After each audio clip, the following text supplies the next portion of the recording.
In today's video, I'm going to show you how to change image color in Adobe Express using the built-in adjust controls.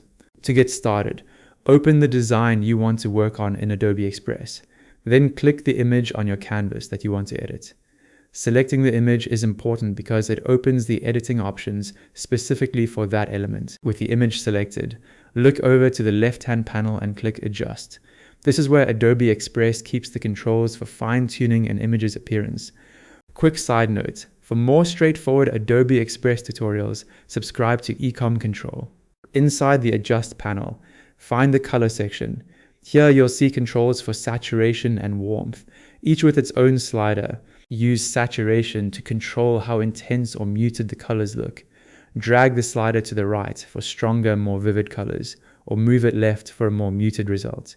You can also enter an exact value in the field beside the slider if you need more precise control.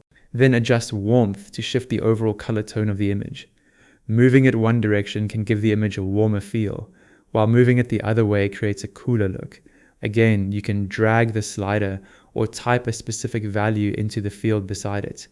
Keep adjusting saturation and warmth until you're happy with the color of your image. And that's it, you've successfully changed an image's color in Adobe Express.